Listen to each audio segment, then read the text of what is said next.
My boss constantly stole my lunch from the office fridge, so I started packing decoy lunches laced with a potent laxative and watched him destroy the executive bathroom during the most important meeting of the year. My boss, Mr. Sterling, operates on a different plane of existence than the rest of us mortals. He's the type of guy who thinks team building is assigning everyone weekend work, and who sees the employee fridge not as a communal space, but as his own personal free-of-charge buffet. Specifically, he had a taste for my lunches, not just a leftover slice of pizza, but my carefully crafted, lovingly prepared meals, my Thai green curry, my quinoa salad with roasted vegetables, my gourmet sandwiches. Every time, I'd open the fridge at noon to find an empty space where my lunchbox used to be. When I confronted him, he'd just give me a smug little smile and say, "Oh, was that yours, Sarah? My mistake. You should really label your things." My things were covered in labels.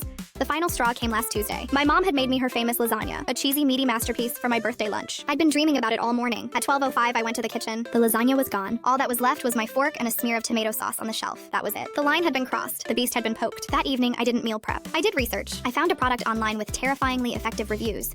A colorless, odorless, food-grade laxative concentrate. The website called it the Evacuator. I called it Project Payback. The next week was the company's most important board meeting of the year. Investors were flying in from Tokyo to finalize a multi-million-dollar merger. Sterling was, of course, leading the presentation. The night before, I prepared the most beautiful decoy lunch the world has ever seen. It was a masterpiece of temptation. A thick, rustic panini layered with slow-roasted turkey, fresh mozzarella, and a vibrant pesto aioli, all on artisan sourdough bread. It looked like something from the cover of a food magazine, and into that glorious pesto aioli, I mixed a triple dose of the Evacuator. I packed it in a clear container, slapped a huge sticky note on top that read, "Sarah's lunch, do not eat," and placed it front and center in the fridge. The wait was agonizing. At 11:30, I watched from my desk as Sterling strutted to the kitchen. He opened the fridge, paused for a second, and then, without a hint of shame, grabbed my panini. He took it back to his glass-walled office and ate the entire thing with a disgusting look of self-satisfaction on his face. The board meeting began at 1 o'clock sharp. The investors were stone-faced. The tension was high, and Sterling was in his element, pontificating about synergy and profit margins. Around the 20-minute mark, I saw the first sign. A tiny bead of sweat trickled down his temple. He shifted uncomfortably in his expensive chair. A few minutes later, a low, gurgling sound, like a dying walrus, echoed through the silent boardroom. Sterling's face went from tan to a pale, clammy gray. His eyes widened in sheer panic. He was mid-sentence when he just stopped. He clenched everything. You could see the raw, desperate battle being waged within him. But it was a battle he was destined to lose. With a choked gasp, he abandoned his PowerPoint presentation and sprinted from the room.